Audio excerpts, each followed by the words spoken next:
conceive, believe, achieve. Shut the f*** up. You're listening to Believe You Me with Michael the Count Bisping and Anthony Lionheart Smith. Well. The boys are back. Anthony Smith, Lionheart, Michael Bisping, the Believe You Me podcast. We're here grafting away. Harrington's on vacation. You know, it's got to be rough.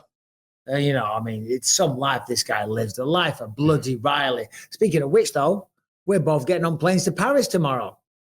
Yeah, actually, I go Wednesday. I don't know how I work that out, but yeah, in the next couple of days. And I'll be working with you on the post-fight show, Anthony. So it's a Believe You Me takeover. It's been a while. We're taking over ESPN at the weekend, guys. So you want to tune in for that one. How the bloody hell are you, brother? I'm pretty good, Mike. I'm pretty good.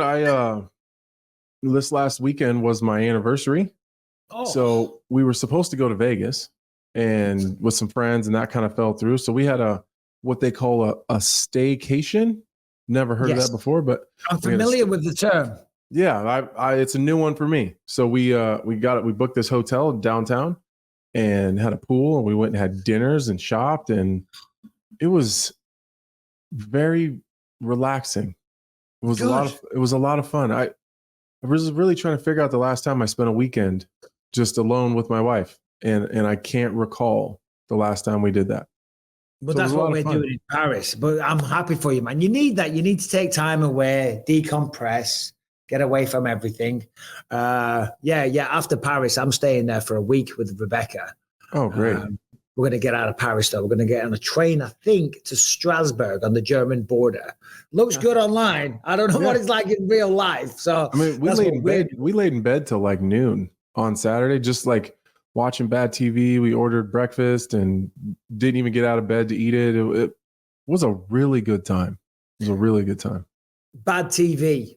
I tell you what, it's bad TV, but it's a classic. I love it. I love lying in bed. Cops. Mm-hmm. When Cops comes on. We love Cops. We love Cops. Yeah, or like the first 48. Love that one.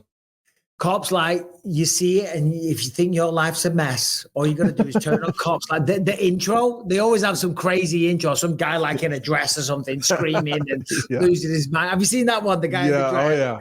And it flashes up, and that's like the first thing you see. You're like, listen, my life ain't so bad. I tell you what, if I was on that, I'd be like, yo, you ain't putting this out, bro. You get that camera out of my face. I'm being arrested for, I don't know, some wild shit. No. You are not filming me. Cops was filming here in Omaha, I don't know, maybe 5 years ago. And there was a suspect in a Wendy's, and they were chasing him down, and he started shooting at the cops. And it's the only time there's ever been a fatality. But like one of the cops, the microphone, the boom mic guys, got shot and died. And they stopped filming here in Omaha. Yeah, that's what we're famous for. Oh my God, geez Louise. Well, a quick update for me. My neck is absolutely killing. I made the mistake of going for a massage yesterday. You know, you went and had a nice luxurious weekend. I thought, you know what, we'll get fresh out of surgery? Well, it's 4 weeks tomorrow out of surgery. I thought a nice little rub down. You know, I went in, I said, don't be doing none of this stuff on my neck, okay? I said, does the woman speak English? It's a Chinese place. No, she doesn't. I'll tell her though.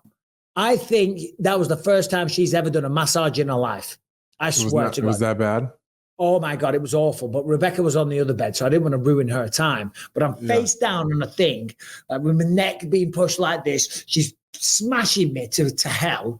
You know what I mean? The amount, I felt like I was at a Diddy freak off. The amount of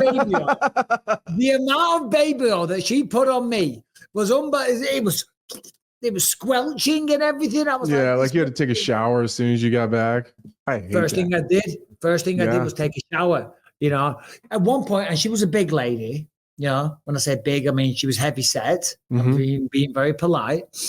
She was like knees on either side of my head, thrusting her privates like into my face, into the top of my head. I could feel her belly like resting on me. You know. The grubby hands. I'm like, this is the worst experience of my life. And then on top of that, I'm now today in the worst neck pain. How was Rebecca's? in my life. Oh, no, glorious. She loved it. Yeah, of course. Of course. She bloody loved it. But anyway, regardless, welcome to the show, everybody. I am doing better than one person today. Who's that? Anthony Joshua. You think he's having a bad day? He's not having a bad day, actually. I saw him on Instagram. He's taking it all in his stride. But that was my segue. That was just my... It's a great segue.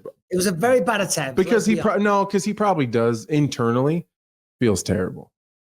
That's, well, I mean, a couple, I don't know, 10, 15, $20 million would make you feel better, though. I reckon he probably got more than that. I reckon It was more like 25, 30 million pounds, probably. Man, it'd be tough to go out there, fight your ass off, do everything you can do to win, and then not win, but still get paid handsomely. His ego is crushed, I'm sure. But at the end of the day, like, we're prize fighters. No, of course, without a shadow of a doubt. I mean, look, listen, the spectacle was incredible. 96,000 people at Wembley Stadium. It made me proud to be English, to see the way they turn out for the boxing events. You know, congrats to all the promoters, Turkey Al Sheikh, and everyone involved, because that was a spectacle. Liam Gallagher doing a little performance beforehand. Didn't sound the best, I'm just going to be honest. As an Oasis fan, he was a little bit rusty, but still, I'm sure the atmosphere was electric. 96,000 people, fireworks going off. He walks out, looks cool as hell. And then, to use a very English term, the man got battered. He got battered from pillar to post. He was never in the fight up until the final seconds when the knockout came. Dubois went out there and just paid him no respect. Just went at him, unloaded. He was the better boxer. He had his hands high. Joshua's hands were a little low. The chin was in the air. He got dropped in the first round, dropped twice in the third, in the fourth, and then flatlined in the fifth. Not unconscious, but a bad knockout. Yeah, it was a bad, and he looked off the whole time. And that's probably a Dubois thing. I mean, I don't want to take anything away from him, but he just looked off. He looked off. Maybe I could even go as far to say maybe overlooked him a bit. I don't know if he overlooked him, because leading up to it, you know, if you know Dubois, he's very, very good. He's big, he's powerful, he's strong, he's a good boxer. He's a great boxer. I just think when somebody comes at you like that, because I was saying this, I don't know about you, but when I was in the early days of my career, I was like, poof, you just go right at them, and then they fall. And they get knocked out, and it's first round, and you're like, I'm the man. You know what I mean? He fought like a guy that's still got that crazy like still initial, green. Yeah, still green. You know, and for Joshua, he's trying to come out and have a nice little technical boxing match. But he had a madman like Dubois just swinging on him like a maniac. Do you know what I mean? He's like, whoa, bruv. Yeah, chill. Hold on a second. What are you doing? You're doing fourth round shit right now. What are we doing? Let's ease into this. We're supposed to have, what's the expression that they use? What's the expression at the start of a fight?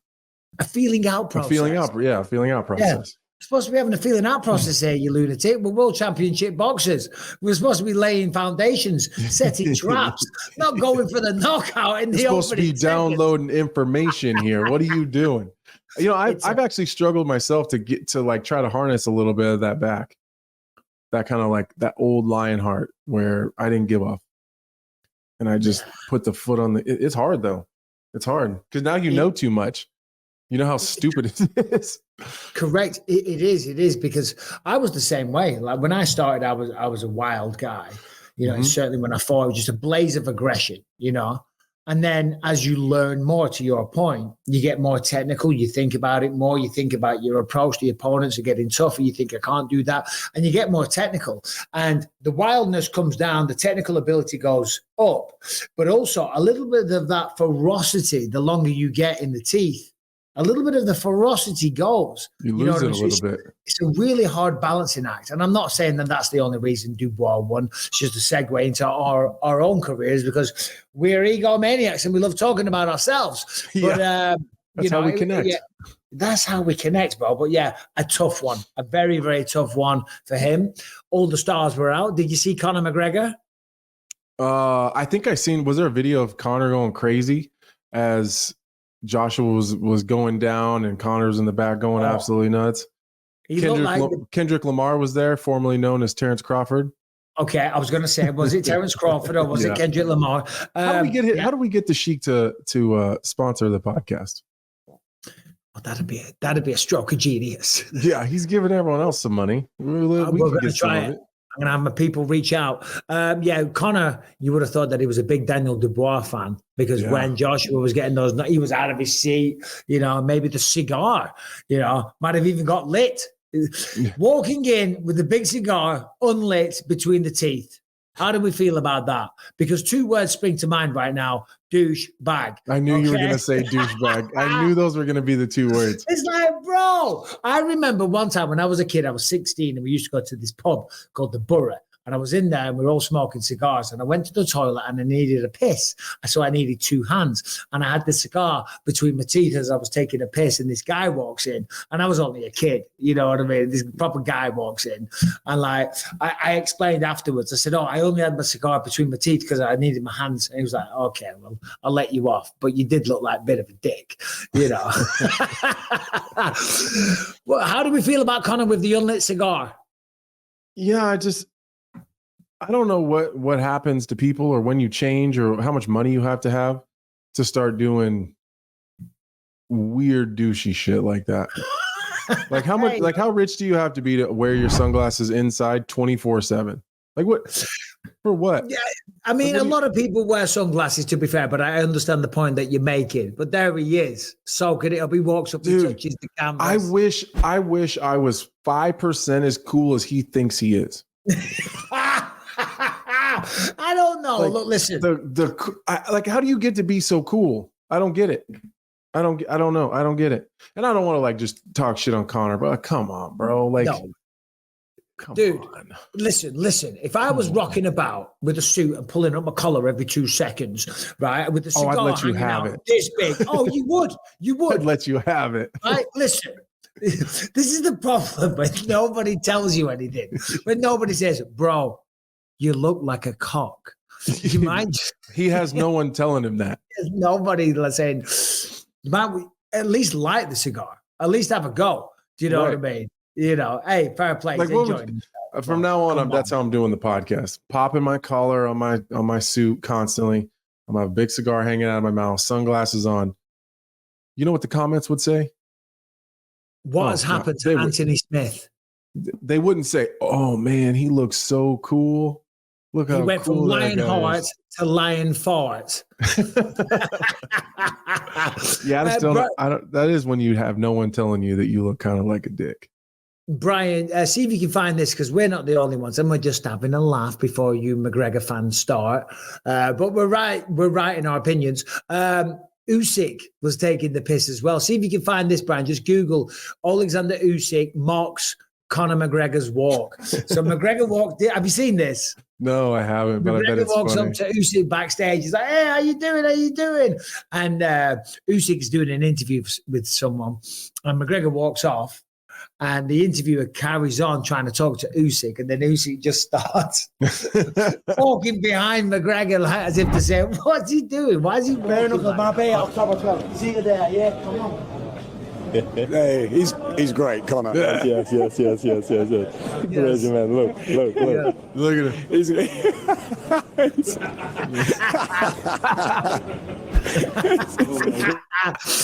Usyk 6'3", the undisputed champ of the world. He's like, what's he doing? What are you doing?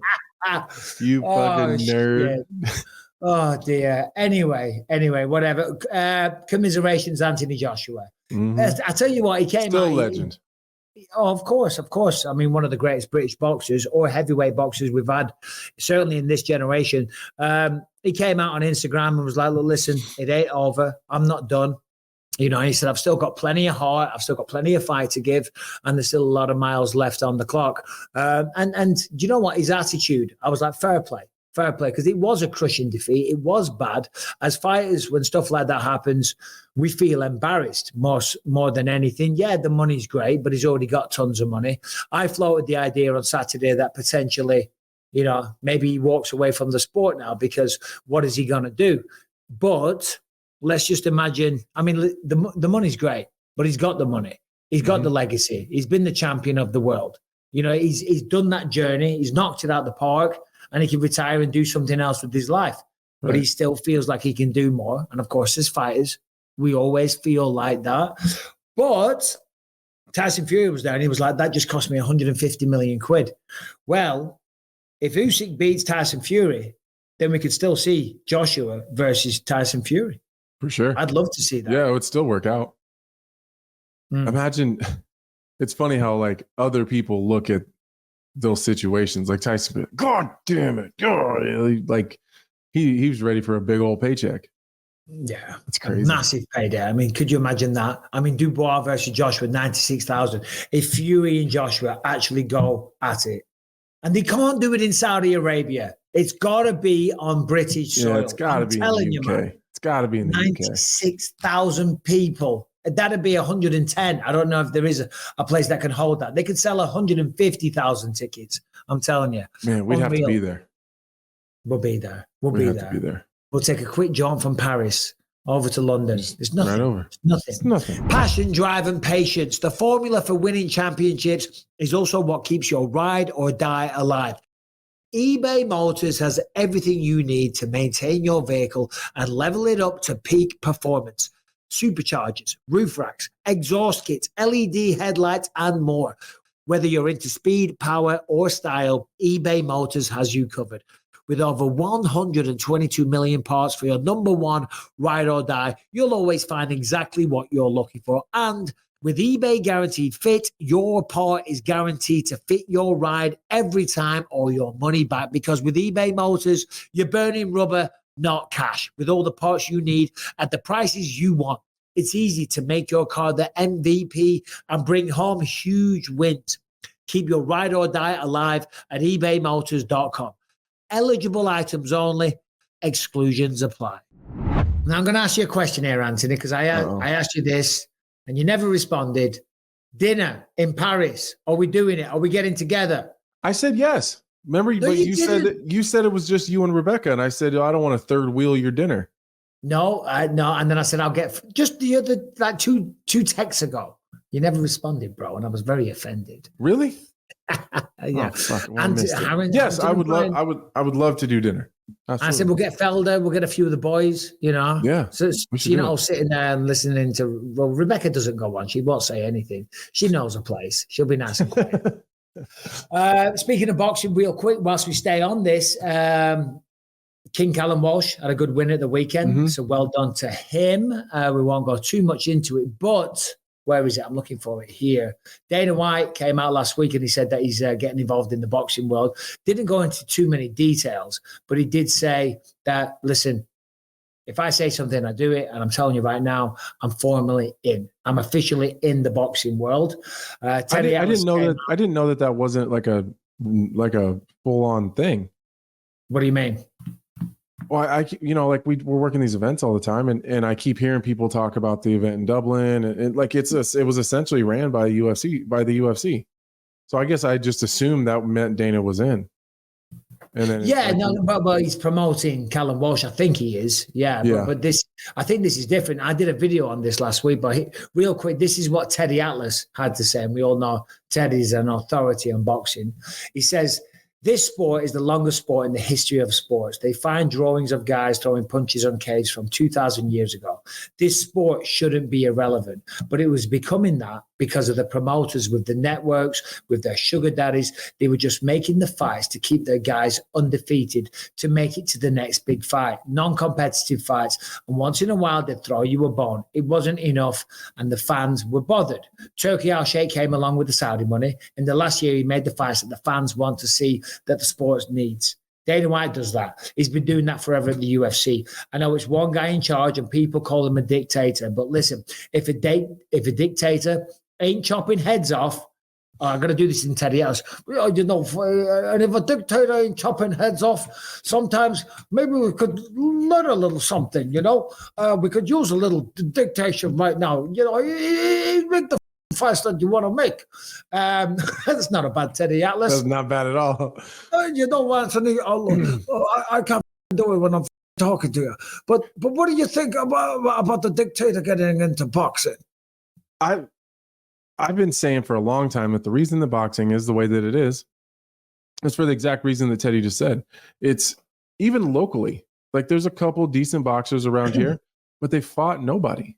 They haven't fought anybody because they just get the records padded until they're 20-0, and then they start beating journeymen. And it's just, I think one time I went through Canelo Alvarez's record, and there was like 5 people in his early career, or 8 people in his early career, that no one can even find that they exist, that they're actual people. Like they're just names on a AI generated opponents. Yeah, well, they're just random people that they pulled off the streets that didn't box. Some of them, their only fight was ever Canelo. So, you can't. The UFC's never been like that. MMA in general has never been like that. Like, do you get when you're early on in your career? Do you get some favorable matchups and ease your way in? Yeah, but not for 20 fights. You know, if you make it to 20-0 in MMA, you're pretty goddamn good. Because at that point, you ran into some pretty big hammers and got through it. Boxing isn't like that. Sometimes those guys don't fight anyone super legit until they're 35 or 40 fights in. I love that quote, though, from Teddy there. He said, the oldest sport in the world. Where is it here? Hold on. You find drawings of guys throwing punches on caves from 2,000 years ago. That is why, he's right, though. He's right. And that's why people like me and you do it. And that's why we love it. And that's why people love tuning in and watching these fights, because it is just mind blowing. Because you see these guys, like Dubois on Saturday night, like Pereira, what he's doing. All these guys go out there, they're the main event, and they just go to war. And it just inspires people. It's amazing to see. And then to Teddy's point, seeing fighters kind of spoon fed these absolute cans along the way, just so that promoters can make a big payday and pull the wool over the public's eyes and take money from the hardworking man. It's bullshit. It's bullshit. And we do need some new blood. I think what's going on, though, and this was my theory, and I know nothing about this. It's not from my sources at the UFC or anything, but Dana's doing Riyadh season. He's done 2 of them now. He was in Saudi Arabia. They did it with the Sphere. He's got to be partnering up with Turkey Al Sheikh. You know what I mean? I reckon Turkey Back to partnering with Turkey Al Sheikh in the BYM podcast. Let's go, Turkey. Let's go. So Turkey Al Sheikh said, and I'm not doing a Turkey Al Sheikh impression. You know what I mean? Don't do that. What the fuck? Just do the impression, Mike. It's okay. No, I'm not doing that. I like my head and I like my hands. Okay. And I like my eyes. But they've been around one another. And because the UFC, look at the production, look at how fresh it is, look at the energy of it, whether you're in the building or when you're sitting at home. Boxing doesn't have that. Sure, Saturday night was amazing. When you watched that on TV, the spectacle was incredible. Surely because of the scale of it, Yeah, it's just so big. Yeah. But the production, the countdown shows, all the production that goes into it, it's unreal. So I don't know, my hunch is Turkey said, hey, let's partner up. We want that kind of production in the boxing world. We'll chuck you a little percentage for the time. I think that'd be an incredible partnership, to be honest with you. It's because so far those boxing shows that he's been a part of have been big hits. I mean, they're huge events that everyone – and – Teddy's right. Like he's giving the matchups that people want to see that no one else wanted to pay for. And I don't, excuse me, I don't care what anybody says. They have to be somewhat profitable. They have to be. Even extremely rich people don't like to lose money. So, I mean, he's got to be doing okay. Well, yeah, I think I don't know. I don't know the facts. Some people have suggested, I've seen this story online, that some of those events in Saudi did lose money.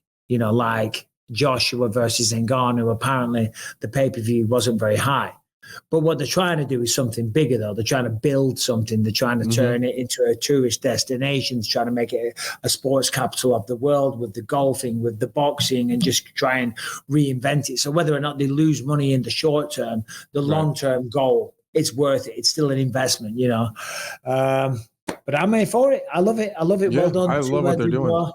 Yeah. Let's have a non-MMA story real quick. I like this one. I sent this one to Harrington. I would ask Harrington to jump on and do this. Should we try? He said, Harrington said at the start of the show. Well, he's on vacation. Throw to me he's probably not. He's probably not prepared. Well, he's probably muted. Harrington, are you there?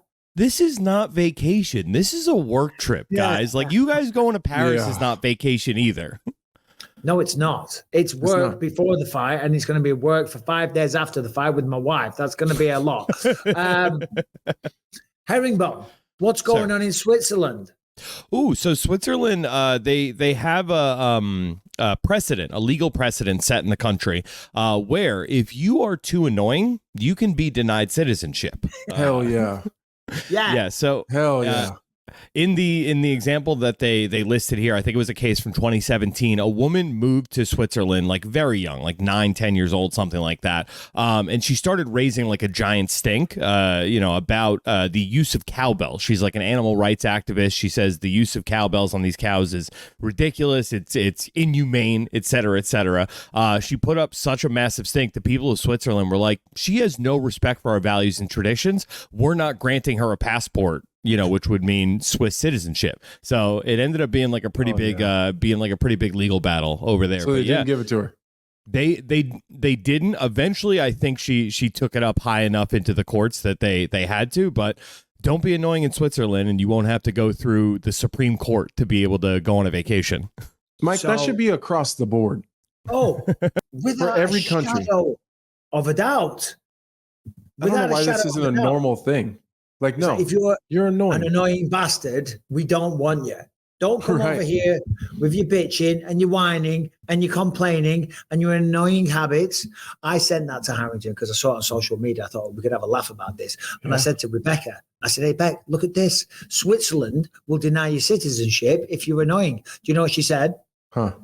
It's a good job America didn't have that rule when we moved here. Otherwise, we would have never got in with you. That's what she said. She said we would have never got in with you. That's so funny. I'm like, we could do that state to state too. That'd be nice. Oh God. I mean, who would qualify? And Brian, please, and on the annoying list. I mean, vegans for one, for sure. For sure. Greta Thunberg, she'd definitely be on that list because, Yeah, pretty much any Californian. Mostly. Well, you guys covered it. I was going to say communists, but there you go. Jesus. I don't count you as a Californian, Mike. That's just where you're planted right now. Well, there's a lot of good people in California. There's a lot of annoying people as well. There really is. A lot of fake people. Yeah, there's a lot of fake people. It's the fakeness that I don't like about out here. I don't like it either. Yeah. It just feels weird. I feel gross. I don't like it. The weather's okay. I like the weather. I like the ocean. The ocean's freezing. Yeah, that's true. Cold. It's pretty though. It is pretty. It's very nice, but it is cold. But good people, bad people. It's like anywhere you go. All these except Nebraska. There's only good people here. Is there really? Yeah, I don't know. No annoying people. There's definitely lots of annoying people. You get one of them farmers from way out west. Can't understand what they're saying, but it's really loud. They're spitting tobacco on you when they're talking. Yeah, proper hillbillies. Oh, for sure. There's some proper there's hill people here for sure. How do they talk? Like something like this? No, that's Anthony Smith. No, come on, give us a. Oh, I can't. You know the Boomhauer from God damn, what's that show? Brian, help me out. King of the Hill. King of the Hill. There's a lot of Boomhauers here where you really don't know what they're saying. It's the real skinny guy that you can't ever understand. Oh, yeah. Like he's always drinking beer. Yeah, I love that guy. There's a lot of those people here for sure. Tell you what, man, talking about old meaning of life, man, go reading that old Hitchhiker's Guide, man. Talking about old 42, man. My Uncle Todd is one of them too. My Uncle Todd, you can't understand shit that guy says. Uncle Todd sounds like a great guy. He's a great guy. He talks about you all the time. Because he watches the show, and every single time I'll go out to the farm and he'll say, when are you going to get that Michael Bisping out here? He'd have a hell of a time out here on the farm. And I said, whenever I can get him to Nebraska, I'll bring him out here. Well, you tell him I said he needs to bring his ass out here. I'm bringing my ass out there, Uncle Todd. Don't you worry about that now. Yeah. All right. Well, Todd, thank you very much. I want to come out there and I want to drink some beers. All right. Well, we didn't find too many rabbit holes to go down with that subject. I thought we'd have more of a laugh at that one. Annoying people. Do you think Harrington would get? Harrington's not getting in for sure.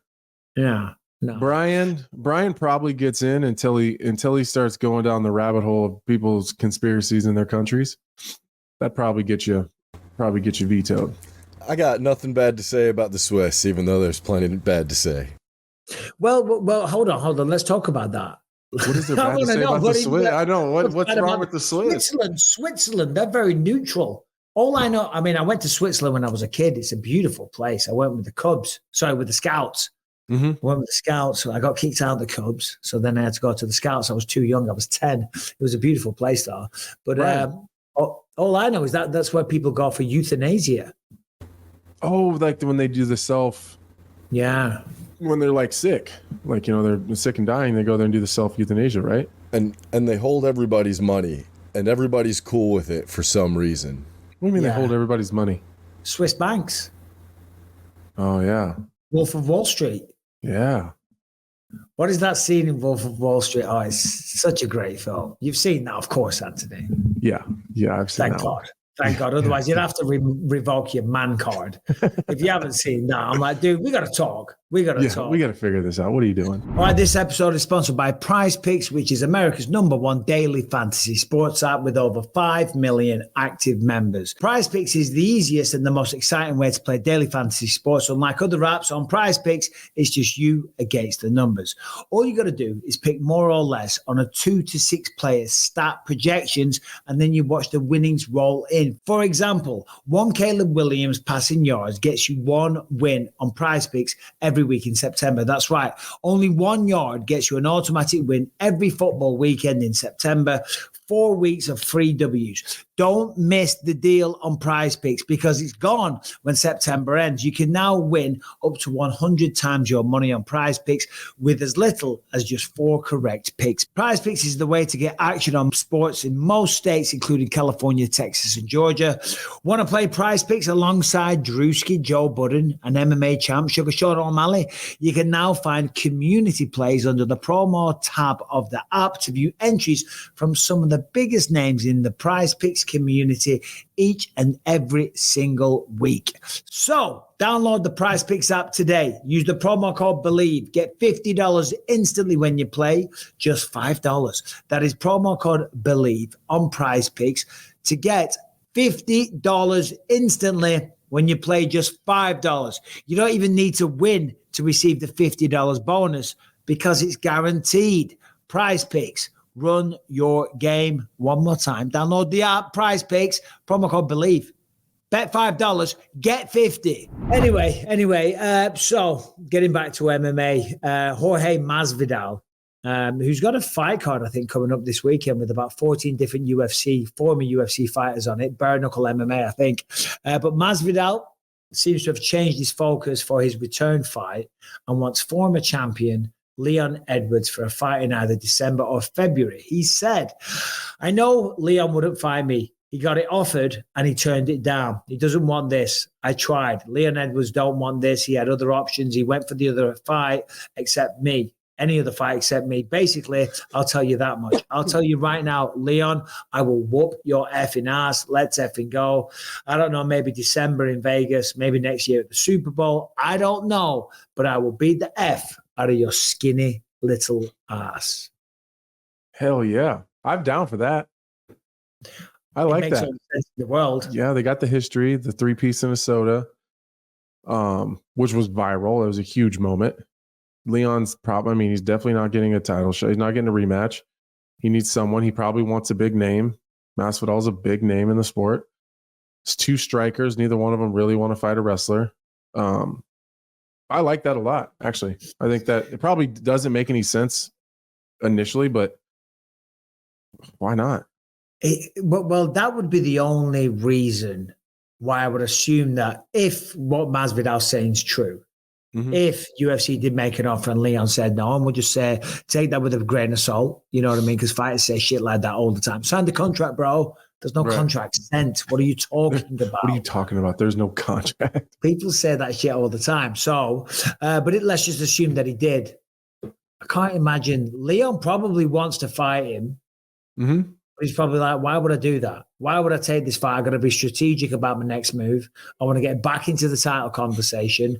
I don't want to go through an entire training camp and all that sacrifice and, come back with all that pressure and get a win over you. And this is with total respect to Masvidal, by the way. But if he gets a win over Masvidal, it doesn't make any moves in the title discussion. There's no like, whoa, hold on a minute. He beat Masvidal. Masvidal's a legend for sure. But he retired a bit ago. Yeah, but maybe you want one that is in your mind like a throwaway. Because your other option is to dive right back into the deep end. Because if you're Leon Edwards, say, who do we think is going to get the title shot versus Bilal? Do we think it's Shavkat? Title fight? It's got to be Shavkat. So then if you're Leon Edwards, who do you get? Jack Della Maddalena? Or, whoever else is right? Like, is that really what you want right now?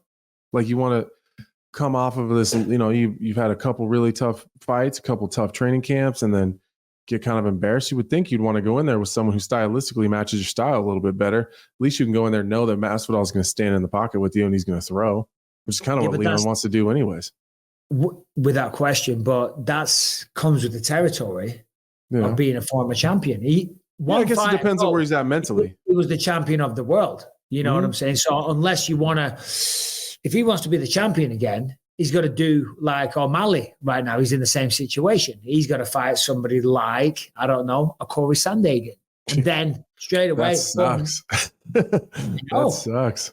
But what do you do? If you're trying to become the champion, you got to fight them on your way up. Mm-hmm. That's why fighting sucks. That's why it's so hard. It sucks. It's so hard. Like you're O'Malley and you lose your title, and your gift for losing your title is probably a tougher fight. That's tough. I know. It's hard. That sucks. Speaking of O'Malley, you see that he didn't lose the fight. He won. I'm on this emotional roller coaster with him. I know. Because he put the title in the bag. Like I'm not the champion anymore. I lost it. Like admitting defeat almost seemed like I almost was kind of like happy to see that. Like, okay, look, he's finally accepted. Right. Can we play that video? Yeah, yes. There's a video, I think. Sorry, Anthony, go on. No, you're fine. Like he finally, he puts the title away. He puts it, zips it up. He takes it out. Looks real sad. But like for me, I was like, this is incredible. He's finally admitting that he took a defeat. Now he's going to take his title. He's going to put it away. He's not the champion anymore. He's going to work on his deficiencies. He's going to come back. He's going to be better than ever. And then the very next day, he's taking it. I'm back. Taking his title back out. I won that fight. I won rounds 1, 3, and 5 or whatever he said. I was like, oh, man. Damn it. No. All right. He's back.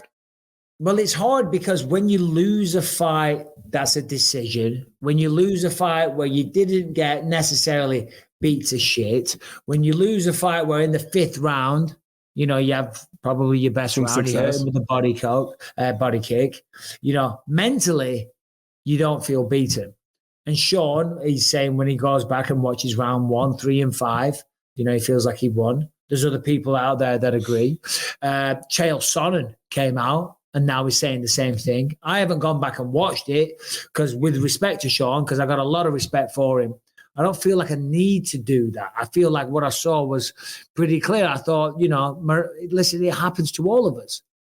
Sometimes you just get beaten and it's a tough pill to swallow, but you just got to go, shit, well, that sucks. I'm not the champ. I'll get back to it,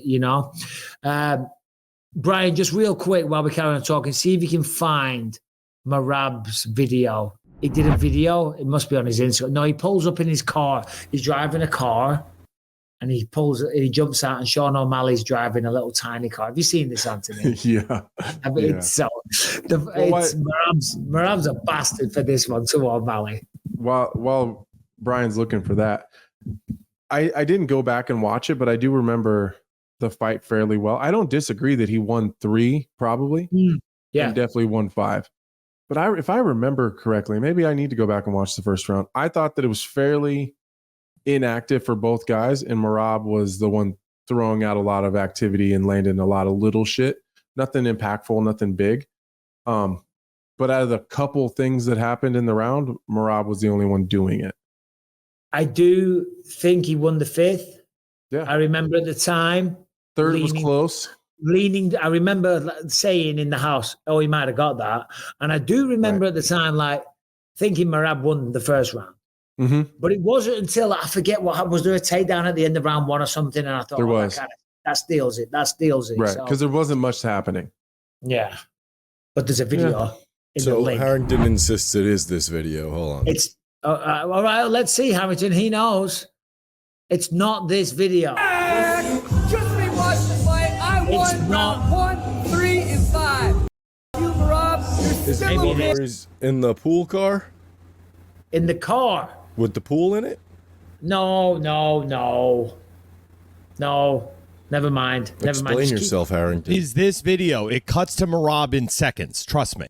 Okay. All right. I'm the champ and still undefeated, defending my belt in June or July against Umar Nurmagomedov in Las Vegas. I'm the champ and still. Oh, yeah. All right, Harrington, first play. Listen to this.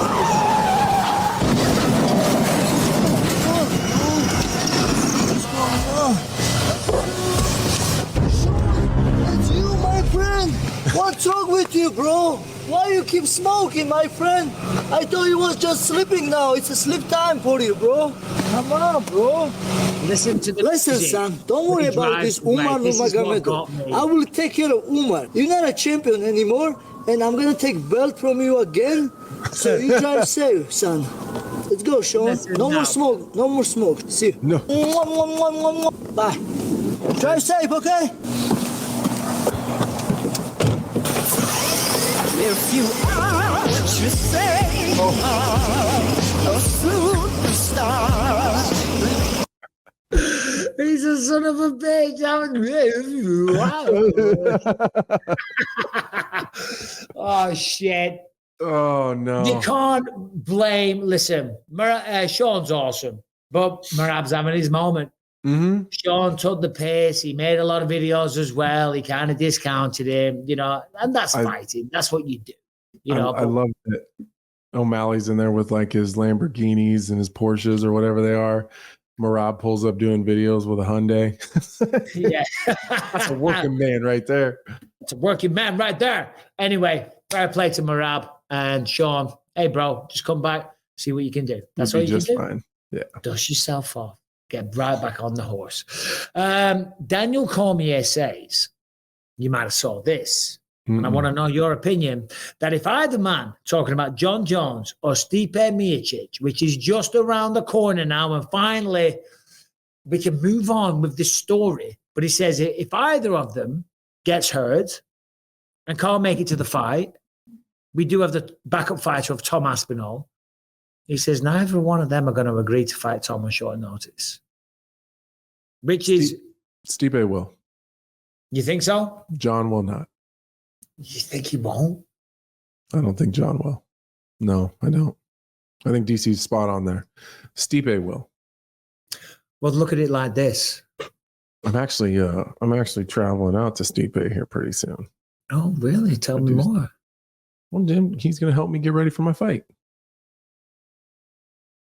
Tell me more. We're gonna do some training. We're whispering. I don't know. Awesome. I don't know. No, that's awesome, man. That's great.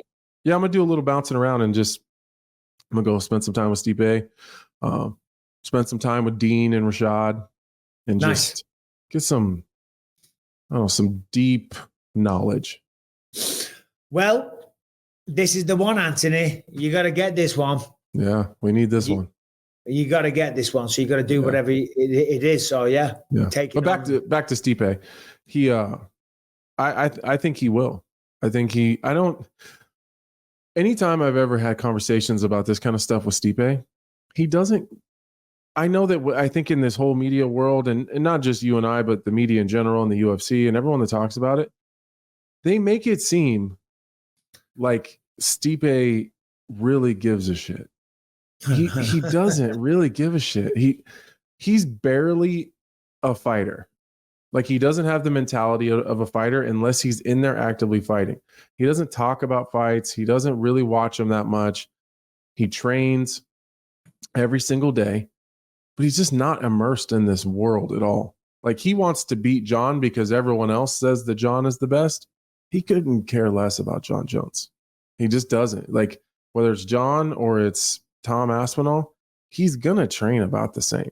It's not going to really change much. He has that mentality where it's not about what that guy's going to do and how I'm going to react to it. His whole mindset is flipped. Here's what I'm going to do, and he has to deal with it. That's how Stipe's mindset has always been. So whether it's Jon or whether it's Tom, it doesn't change anything for Stipe. Yeah, and you know what? I agree with that. I don't know Stipe like you do, but those are the kind of vibes that he gives off, and that is total I'm jealous. security. I'm jealous of it a little bit. It's content as well. It's like, it's not my identity. I am who I am. Yeah, okay. I was the champion of the world, and I want to be that. I want to beat Jon Jones, and yes, I want everything that comes with it. But I've made some money. I've done my thing. I'm a fireman. I'm a regular guy. I'm a blue collar guy. I've got money in the bank. I've got a wife. I've got children.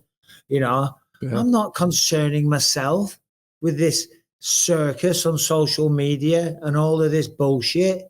I'll be out doing my thing. I'll be looking after my family. And then when the time's right, I'll jump on a plane. I'll fly to New York and I'll fight the greatest fighter that's ever lived. And if I beat him, whoop de do. And if I don't, well, so be it. Yeah, and if I don't, then whatever. Even after he lost to DC, I was waiting for like this profound moment. Like, well, what do you think? What are you going to do? What if you don't get the fight? And like, he just doesn't care. He's like, yeah, then I don't get it. Like, well, then what are you going to do? I don't know. Maybe I won't fight. Maybe I will. I don't know. We'll see what they say when they call. And if he feels it, strength. Yeah, and if they call and he's like, nah, I don't really like that, he just won't do it. And he doesn't argue, he doesn't complain, he doesn't really push like insane negotiations. Like, he doesn't try to like finesse his way around things. He just, whatever. So like, people are making it seem like he just sat out and he waited and he just, got, and complained to get this Jon fight. He was just content doing whatever he was doing. And then Jon brought it up. So he said, yeah, whatever, I'll do that. And if he doesn't do that, then he doesn't do that. You know what? There was another point. And again, I always hesitate to say this shit because I know what everyone's going to say. If anyone thinks I'm saying this to curry favor or kiss ass, you're out of your minds, because guess what? Dana White's not watching this. He's completely unaware. But just talking of the Stipe and the Jon fight, I saw him last week on the Contender Series afterwards. Because, everyone's bullshitting and complaining because it should be Tom Aspinall and yada, yada, yada. And he was like, well, hold on a minute. And I thought this was a great point that I'd never considered before. He said, Stipe's 43 years old. He's been the champion of the world. He's been a great fighter. He's defended the belt multiple times. So what am I going to do? This is his last fight of his career. He's made that perfectly obvious. So what am I going to say? All right, sorry, unlucky, you're out. See you, buddy. Or am I going to pay him the respect that is due? I'm paraphrasing, but words to that effect. And I was like, and that's a really good point as well. It's like Jon wants it, Stipe wants it. All right, we'll postpone it. And that's always been the plan, but people are so quick to go out there and say, oh, this guy's an asshole. Well, that's what they would have done. Oh, you did that to Stipe? So all these people that just bitch online, they just bitch for the goddamn sake of it, because I thought that's a really good point. He's not doing Stipe a solid, but he's just allowing them both to get the fight that was scheduled. Right. Back to the initial point, though. You're right. I don't think Stipe would turn it down. But to your initial point and to DC's point, got to remember, he turned Chael Sonnen down as a short notice replacement. Right. And I'll just point out that I took Chael Sonnen on a short notice replacement. Just throwing that out. So you're better than Jon Jones. I mean, it is what it is. 100%. You can't deny these facts. It's proof. Could you? It's history, bro.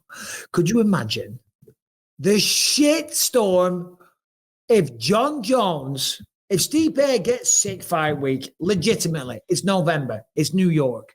Right. He gets the flu. He stubs his toe. He pulls a Tony Ferguson and blows out his ACL at the Fox Studios.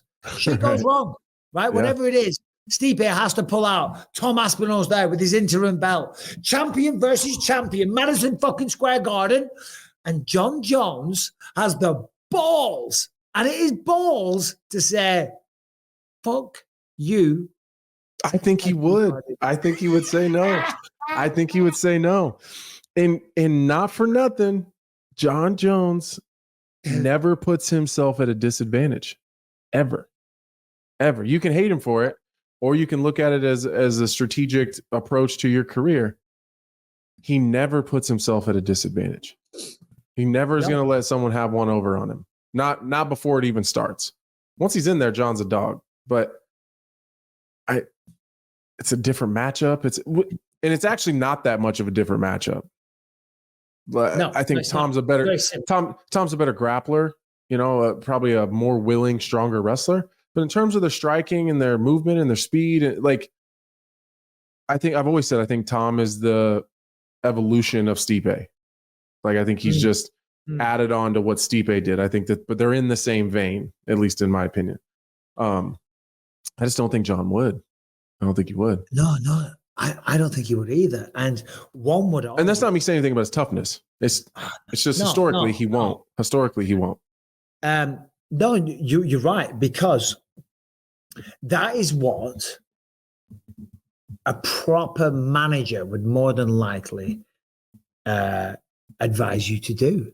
Right. Could you imagine Rocky, Apollo Creed's manager going, well, the Italian stallion got sick, so we're going to get this guy from down the street. They'd be like, no, f- that, no way, he's out. I am who? Fight who? Right. Well, and some of this is John's mentality too.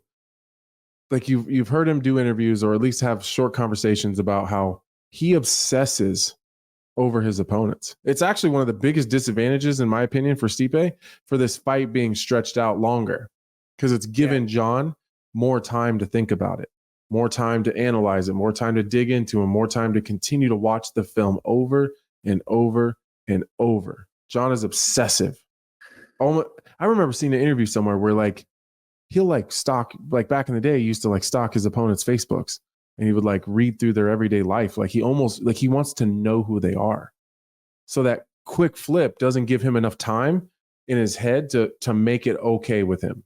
He doesn't have enough time to adjust and to feel like he knows that person. So it's not he doesn't think he could beat that person on that shorter notice. He's not comfortable with the matchup, because he does it. And that's my opinion from just the things that John has said and the things that his coaches have done interviews and talked about before.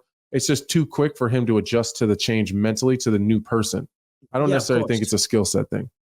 I want to go back to something I said a second ago, though, because I think it's a good discussion, because I said he would have the balls 100% to say no. And what I mean by that is, and this, I'll give another good example of something similar.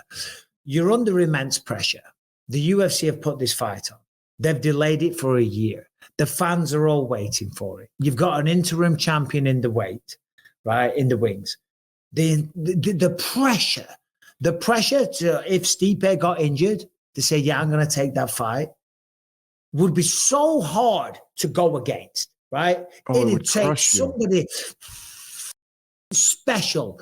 The entire world's gravitational pull. Everything, the UFC, the might of them, the paychecks, the millions of dollars, the fans, the social media, everything. You've got to do it. Most people would take it. Jon Jones, and it sounds weird to say he would be man enough, but he would be strong enough as an individual to say, no, I'm not getting bullied into that situation. And it's kind of like this, because I don't want to talk about, I won't name names, but family member getting married. My brother was getting married, right? Wedding all organized. All families flown in from Ireland. Everything booked. We're there. It's done. The wedding's happening. Everyone's flown in. We're all there. Loads of money spent. Day before, He walks in. He was in the army. He walked home. He walked in the house. He packed his bags, walked out, and went. Never spoke to her again. And I was like, I couldn't believe it. I couldn't believe it. And I was mad and I was angry. So and I give balls on him. But it's like, how many people in those situations go through with something like that? Just because of the pressure. Because it's like, well, I've got to. But deep down inside, he didn't want to do it. Mm-hmm. And he had the balls to be like, I don't care. I don't care what's set in motion. I don't care the church is booked. I don't care the honeymoon's planned. I don't care that you guys have got on a short 50-minute flight from Ireland over to Manchester. Mm-hmm. You know, but how many people, it takes real courage in those situations. I'm not saying anyone's right or wrong, but to walk away from a wedding when it's all booked. Well, you remember I was at that wedding, I don't know, 6 months ago, and the bride was ready to walk down the aisle. And they called the wedding off. Right there. I was all the way in Arizona. I don't know why I'm laughing. I shouldn't be. My neck's crunching and clicking. That shit was crazy. But you're 100% right. The weight of the world would be on his shoulders. Yeah. Like there wouldn't even be a question. So you have to take this. All his coaches, his training partners, the people that are expecting to get paid off of that, his management team. Oh yeah. Coaches, managers. Yeah. Like the marketing people buying tickets for the event. Right. Your family, you probably flew your kids out. Sales. Pulled your kids out of school. Like, you got the UFC side. They're paid for hotels and flights and all the rest of it. But like the main thing is like, yeah, the UFC are going to lose tons of money. But like he personally is going to get shit fans, all the fans that have flown in and all the rest of it. And he was still look what Conor got. Look what Conor got from pulling out of that fight with a broken toe. People are still trashing him for that. Yeah. It's right fucking. But you're right. John I mean, I don't mean this in a disrespectful way, but it's going to come off that way. John is so used to people shitting on him that I don't think it would bother him. Water off a duck's back. Right. He was like, yeah, whatever. Like they already, like I've lost fans before and I'll get them back. Like he's just used to kind of being the brunt of bad news. Have you ever been in a situation? Because I have, and I'm trying to think of one right now, though. I guess there's been so many where you've just felt so much immense pressure and there's something and you don't want to do it and you feel terrified and like you just feel shit, I can't do this. This is bad. But you've got to do it. Yeah. And you've got to do it. I'm trying to think. Can you think of any examples? There's been a few times in my life. I know that feeling. I just can't think what it was. Maybe I've been hitting the head too many times. Fighting for sure. There was one. Well, fighting, yeah, but no, I mean like one specific one where I was hurt really bad. Which one was that? Well, I don't want to make excuses, but no, I was really, really hurt. Like the morning of, like it all happened overnight, it was the biggest fight of my life at the time. And I couldn't even get out of bed. I was hurt bad. But what do I do? Like I have to, I gotta go. I gotta walk. I gotta make the walk. Yeah, I gotta make the walk. But I'm just trying to think of one like in life. Like if there's, I mean, it was like that for me every time. Like I would go to a fight, and I had one eye. Do you know what I mean? And like I'm going to the doctors, and I remember it wasn't like that, the same kind of thing, but the pressure, I would feel the crazy pressure walking into the doctors and pulling my same old bullshit and lying and all the rest of it and go to every fight. And then the doctor would come over at the weigh-ins to check your vision and do the medical. And I'm like, here we go. All he's got to do is cover one eye and say, how many fingers am I holding up? And I'm like, shit. At this point here, everything could be done. It's over. Right. I've flown everyone in. I paid for the flights, the hotels, the training for months, Horrible feeling. Yeah, that's stress. Yeah. Did you ever get to a point where you were almost found out?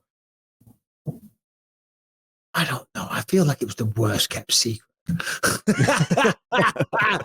Like, bro, without this eyepiece in, it looked like shit. Yeah. I mean, you could see that there's probably something wrong with your vision. Yeah. And that's why it was time to walk away. But anyway, I weren't trying to talk about me. But yeah, Jon Jones, and that's what I liken it to. I liken it or compare it to somebody getting married and everything's all there. And that's kind of the pressure that you feel as a fighter as well, to pull out. And some people might say, that's a bitch move. You're a pussy. But that's having the balls to say, hold on a minute. And then, by the way, I'm not advocating for Jon Jones to do this and saying that I understand why. What I'm saying is, it's really hard in these kind of situations to be like, no, I'm going to do what is best for me. I'm not here to do what's best for you, the fans, or the company, or whatever. I'm going to do me. And right now, I think what's best for me is if I fight Tom Aspinall after a full camp, just like he did with Chael Sonnen. And who stepped in at the last minute? Was it because they tried Dan Henderson? Oh, it was meant to be Dan Henderson. Yeah. And it was Chael Sonnen. Oh, then they brought in Vitor. Yeah. Yep. Vitor that's kind of always been the knock on Jon, is that he'll always do what's best for himself. Well, and that gets called selfish. Yeah. But is it? You can count on Jon to always do what's in his best interest. Yeah. Always. That's not always a positive across every facet of your life. But in his career, you can guarantee he's going to do what's best for him. And I can't fault him for that. It's good when you know somebody so well. I'm not talking about Jon, in your personal life. You always know that guy's going to let you down. That guy's full of shit.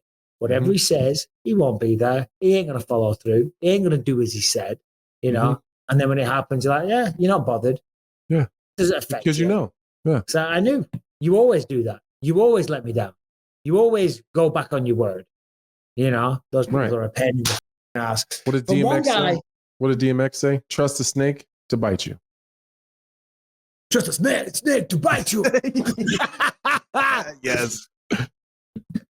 We ain't what? We're right here. I can't do that.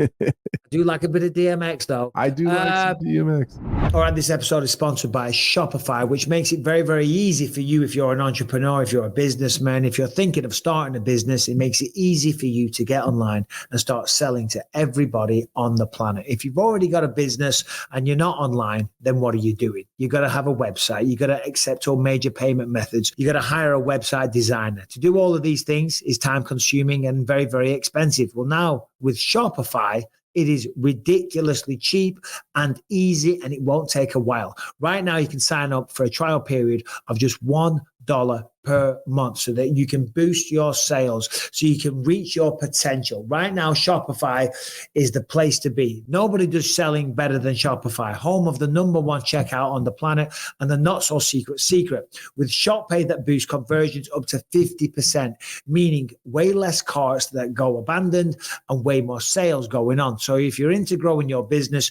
your commerce platform better be ready to sell when your customers are scrolling or strolling on the web, in your store, on their feed, and everywhere in between.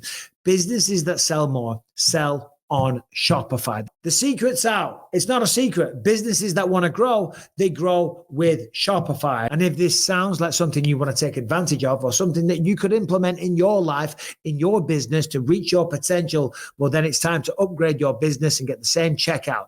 All you got to do is go to shopify.com/believe, all lowercase. You can sign up for $1 per month for a trial period, and you will be up and running. You'll be online. You'll have your website. You'll have the major payment methods. You'll be bloody selling to everybody all over the world and hopefully making a killing.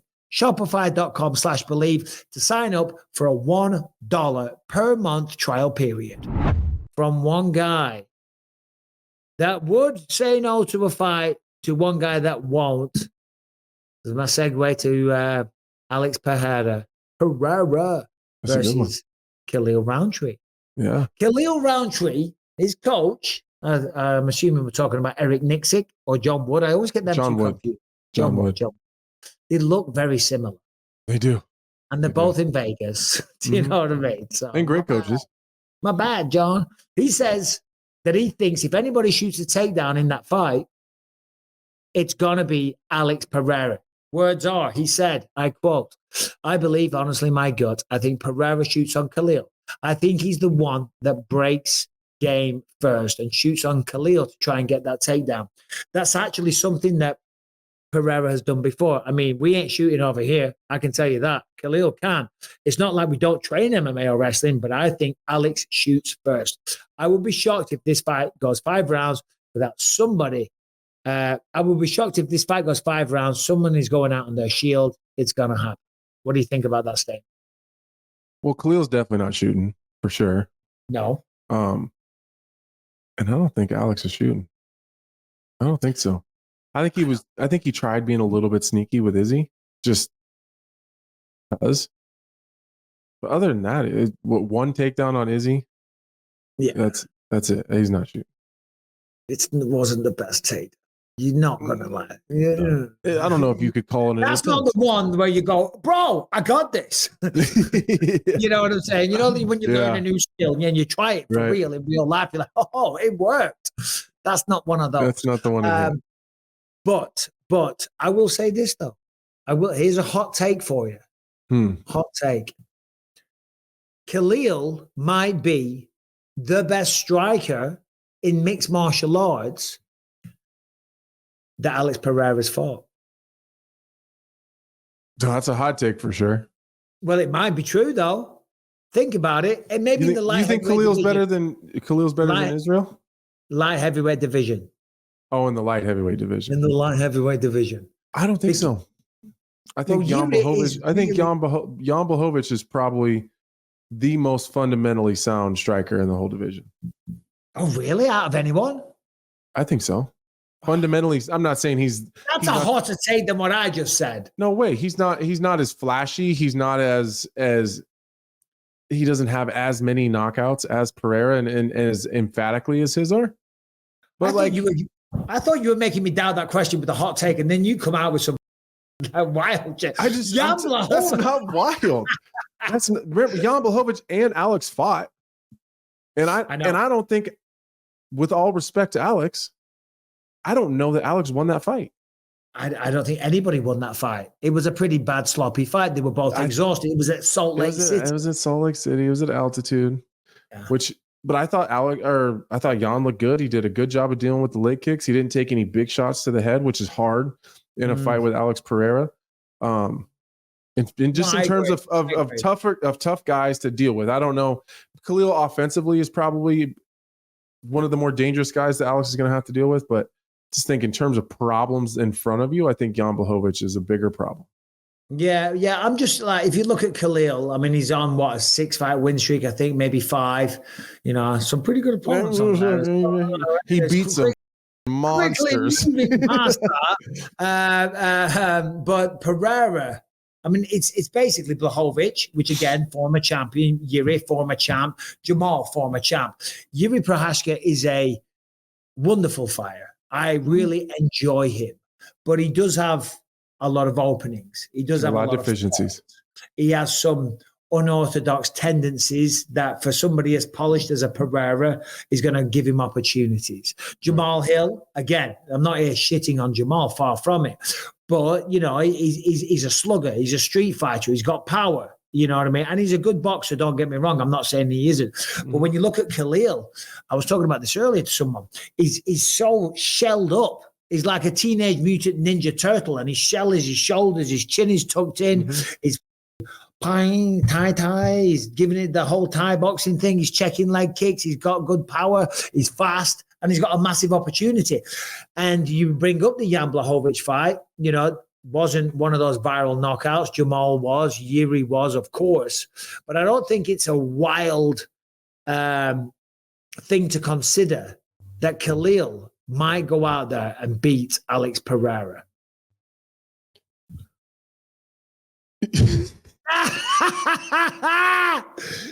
You're laughing at that.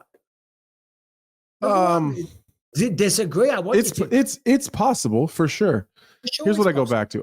Everyone says I'm trash, right? I suck. I'm getting old. I need to retire.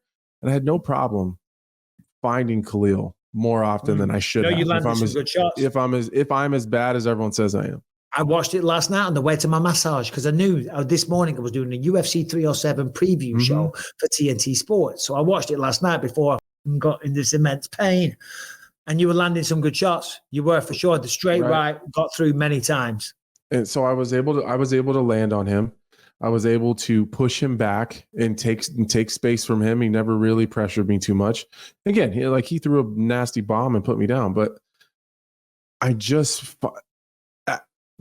if I put myself where I think that I was in that fight, short notice, large weight cut, and not sharp and really training. If I put myself in that position and then take an Alex Pereira who's going to be in fantastic shape. I don't know if I'm pulling the curtain back here, but he's already been in Salt Lake City for a long time acclimating. So his conditioning is going to be fine. And in a fight with a guy that you're not worried about shooting takedowns too much, or even if he does get a takedown, he's not going to be too tough on top. You can probably get back to your feet. I feel like he's going to be able to throw freely, and he's way bigger than me. And I was bigger than Khalil. So, I think the size, the power, he's got way more power than I do. So if I was able to touch him, Alex Pereira should be able to put him down. For sure. But the speed with Khalil could be a huge problem. The speed could be a big problem with Khalil. He's got to. I'm just saying. In the light heavyweight division, I think he's the best striker that he's fought so far. But still, great discussion. It was good back discussion. And forth. I like it. Harrington. Let's see what Harrington's doing right now. That's nothing good, probably. He's muted. I had to know that was coming. Go on, say something. Had to. It wouldn't be a BYM without it. It wouldn't. No. You're just on a delay. It's fine. The reason I called you on, because we're purposely not bringing you on much, because we're not bullying you. You know, he actually said, that he's got a crappy signal. I was like, guess what? We can manage without you. Love you, brother. Love you guys. What is going on in San Francisco? San Francisco they have a new initiative where to curb people not stopping for pedestrians, they have put plainclothes cops out of the plainclothes and into a giant chicken costume to be as visible as possible. And you'll see here, he starts to walk out into the road. He makes a signal to the car. When it doesn't stop, he flags his other officer down the road. That officer then pulls the guy over, gives him a ticket up to $400 for not stopping for a pedestrian. They said, I think they got 9 or 10 guys with that operation right there. I love that. Well, yeah, I'm all for safer streets and all the rest of it. But I'm telling you right now, if I see a grown man dressed as a chicken, I ain't slowing down for it. I'm like, that's a crazy person. I'm in San Francisco. He's probably cracked out of his mind. He's going to try and rob me. He could have a gun. He could have a syringe full of fentanyl or whatever the hell. He's got something in a chicken costume. In a chicken costume. How many crackheads do you know in chicken costumes? Well, I don't know any normal people in chicken costumes. Crackheads are very inventive people. I would not put anything past them. I feel like if you're going to try to rob somebody, you probably not wear a rainbow chicken costume. Maybe that's all he's got to wear to keep him warm at night. San True. Francisco gets Dumpster chilly. It gets chilly up there, I'm telling you. I think San Francisco's got bigger fish to fry. But you like that, Anthony? I'm a really good neighbor. I'm a lot of fun to live by. But when I take my kids' school, we just ride our scooters and shit through the little neighborhood. It's a fun ride to school in the morning, and then I ride back up and pick them up a lot of times and then come back. There's a couple little crossings where the kids have to take these little paths. They're like these bike paths and stuff behind the houses that they have to cross a road right before they go into the school. And I'm going to end up fighting one of these parents because it's very clearly marked as like this school crosswalk. There's lights and they're flashing and there's kids lined up trying to cross the road. These parents just flying through this crosswalk. I'm going to end up flipping one of their cars over with the skid loader or something.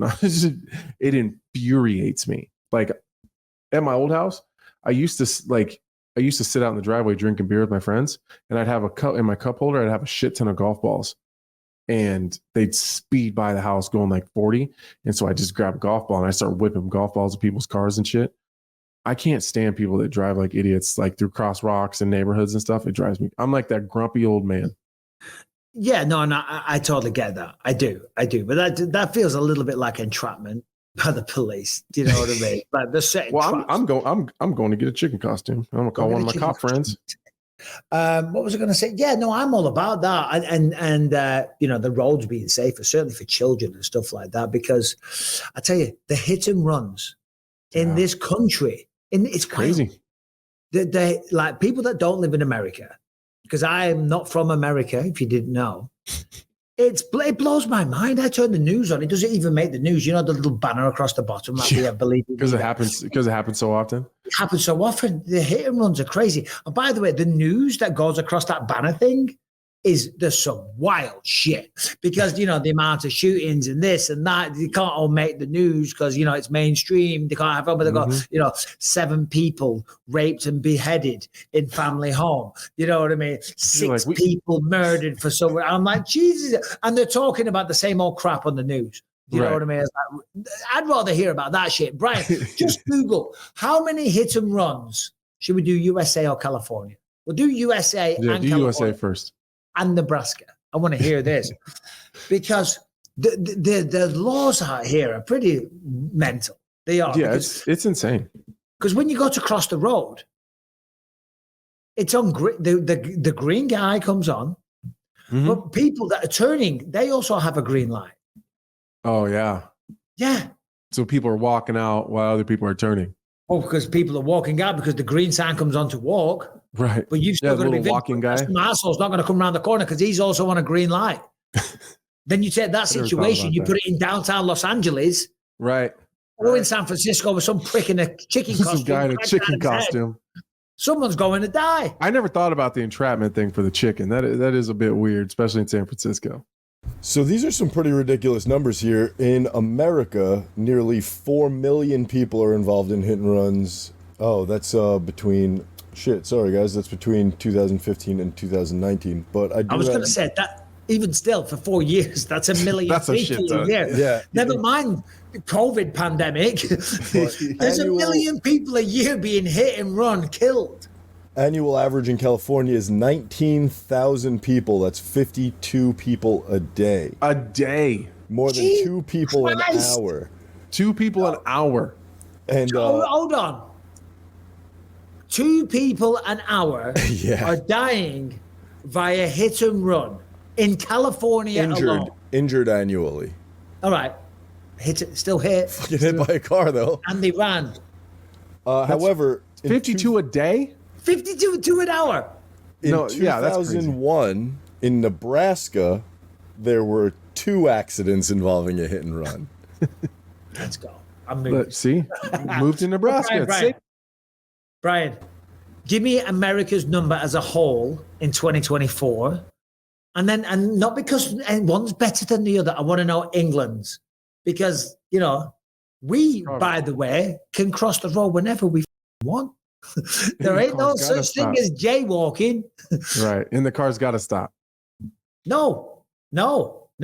Like, so this is a crazy thing. Like when I first moved out here, I had a couple of arguments with people, and Paul Kelly, one of my sparring partners at the time, came out and stayed with me. He got into a massive argument as well. Same thing, because in California, if people walk out, the car has to stop.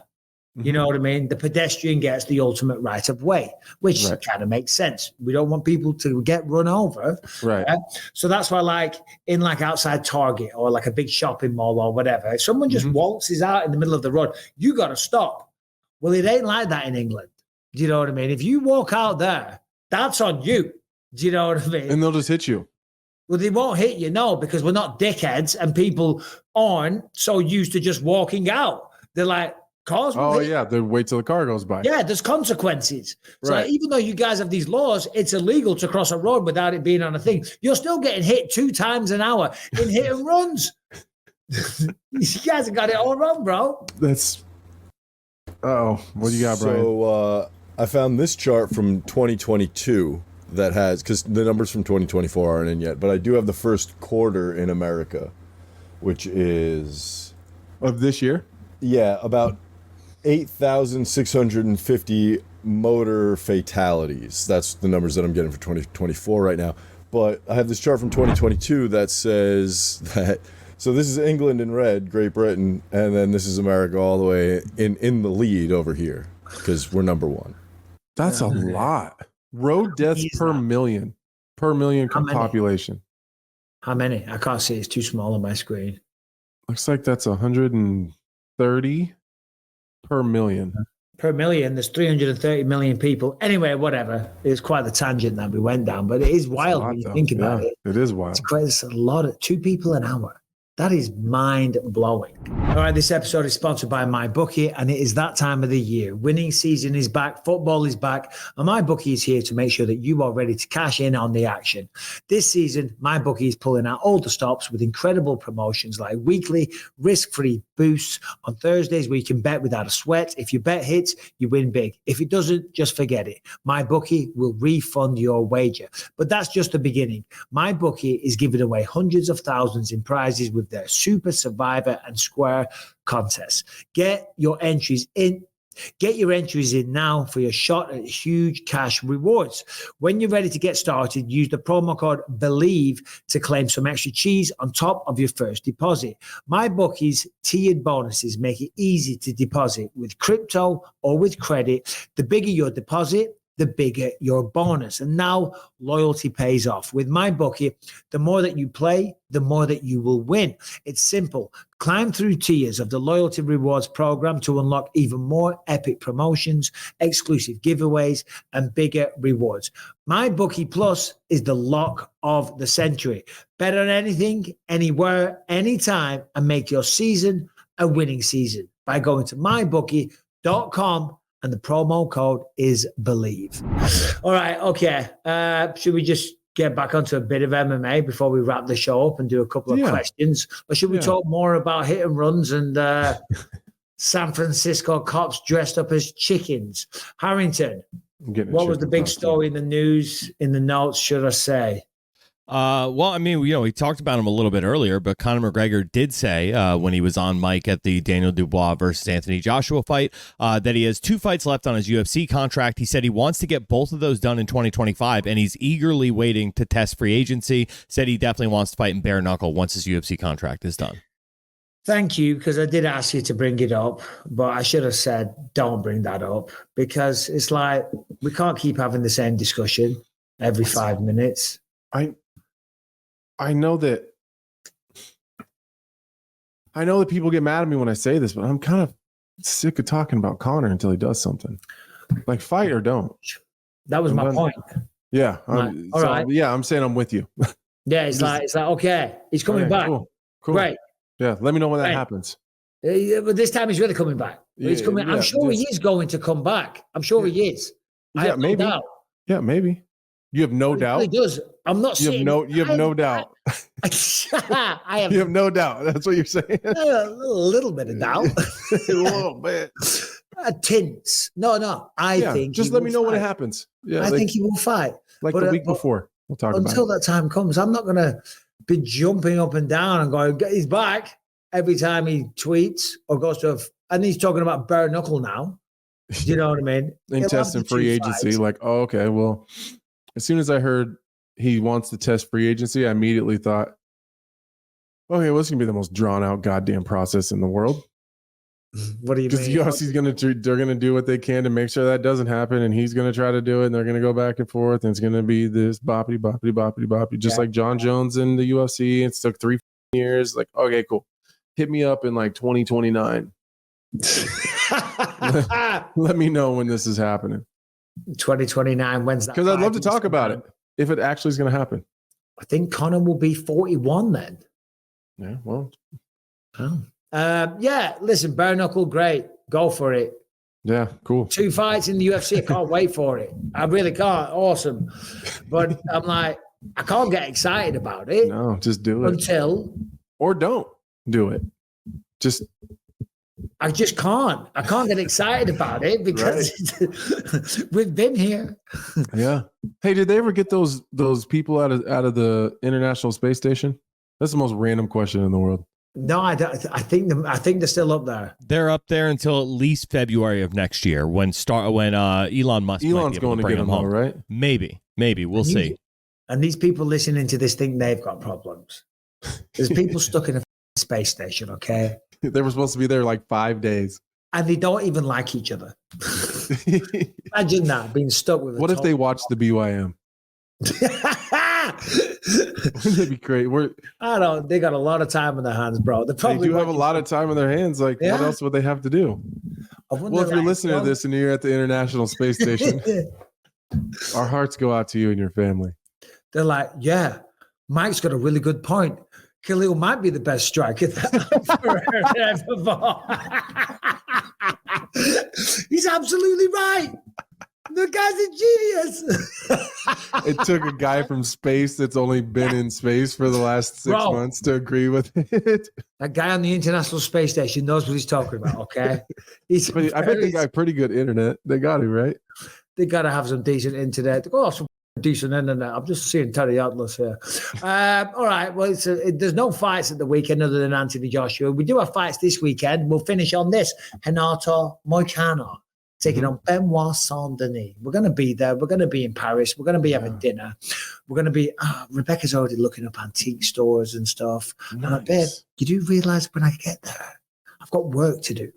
Yeah. Work. You know what I mean? I got shit to do.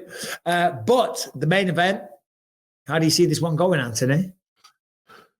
I don't want to just bullshit everybody. I haven't even looked at it yet. I haven't even started my study and research, but I do lean Moicano. Just Benoit Saint-Denis he does get into the fire and get into the shit sometimes. He does end up in some grappling exchanges, and I just got a lot of respect for Moicano's grappling. So I do think it ends up being a grappling match, and I think Moicano wins the grappling match. Jesus Christ, that is not the analysis that I pay you for. It's like I think they end up grappling, and I think Moicano wins. Yeah. No, I have did a little bit of research. Obviously, I'm going to be calling it, and I was trying to do as much as possible before I get there. Do you know what I mean? Because Rebecca's going to be there. But Moicano really impressed me when he beat Jalen Turner. You know what I mean? He got dropped, but he was able to take Jalen Turner down relatively easy, which surprised me because Turner was hard to take down from Mateusz Gamrot, but Moicano was able to kind of technically, but also muscle him down. And then obviously once he got on top, it was was it ground and pound or I think it was ground and pound. I think it was ground and pound. Yeah. Yeah. And just wailed on him. But Benoit Saint-Denis is a monster. He's a monster as well. All right, we've been rabbiting on for a while. You have got a flight to catch tomorrow. Oh, no, Wednesday. I have got a flight to catch tomorrow. Have you packed? No, haven't even started. The first hour of my day was packing today. Was it? Well, at least you're getting after it early. There's so much to do. I'm like, just get that done out of the way. Do you know what I mean? Yeah, that's smart. If you got a question, send it into bympod@gmail.com. Please do that. Brian, do we have any questions? Before I tee up the questions, do we even bloody have any? We do. This first question is from... Oh, he didn't leave his name, but I'm sure he says it in the video. Hi BYM, my name's Cameron, I'm from London. Massive fan of the show. Been listening religiously to every episode for the last 3 years, I'd say. What would you say your single most upset you've been from a loss in the UFC, someone losing in the UFC? Apart from obviously your own fights, which fight upset you the most? Mine personally was Volkanovski when he got knocked out by Topuria. What are your guys, including Mike and Brian as well? Thanks for everything you do. Love the show, as I said. Keep up the good work. See you later. Yeah, cheers, mate. That's actually a really good question. And let's have a 4 shot so Harrington can just be on a massive delay. Harrington's going to drop the most obscure, oh no, he is ridiculous pick. Hold on. What is it? Harrington's pick, and Brian, jump on if you can. Give us a 4 shot if you want to. And Harrington, you got to be honest. When Macy Barber lost to Roxanne Modafferi, you muted. Oh man. Oh man.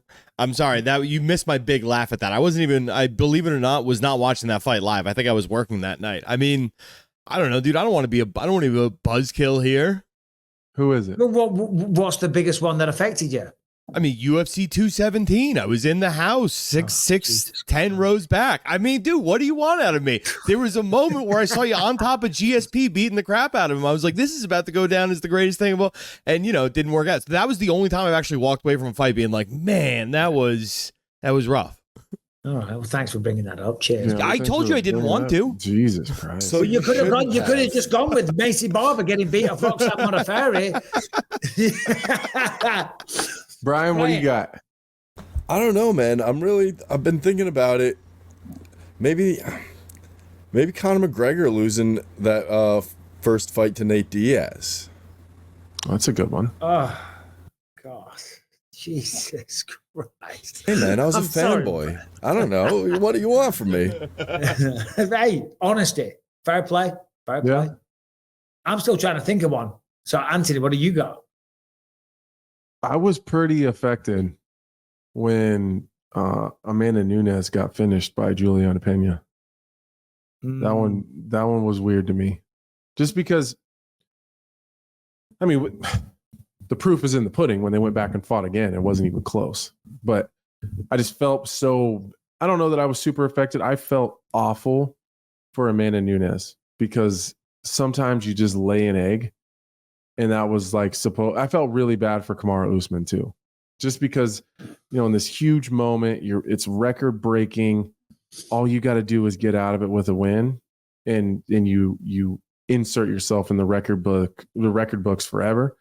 And it always seems like that's the moment that the worst possible thing happened. So I felt really bad for Usman for winning 24 and a half minutes of that fight. And I was happy for Leon. I thought that it was like probably the saddest I was for the loser, but the happiest I could have been for the winner. I think so those two fights, just because of, the way that they went. Yeah, no, that's a good one. And I'm glad you said that because it kind of triggered something in my mind. And it's a double answer. And for the same reasons, Anderson Silva and Chuck Liddell. And it was like every loss was just getting harder and harder and harder. Like Chuck Liddell when he got knocked out against Rampage. And then it was Rashad. And then it was Rich Franklin. And I think there was a few others. It was just like, and he was the man. Right. He was the absolute man. And then just seeing him get flatlined time after time after time. And then Anderson Silva from being so technically brilliant to at the end, did he get knocked out against Uriah Hall? I think he might have done. I don't remember. I remember he lost. It was leg kicks to Cannonier, which was a tough one. Yeah, and then losing in boxing to Jake Paul is like, please pass me a sick bucket, please. What is going on? Fourth round TKO in the Uriah Hall fight.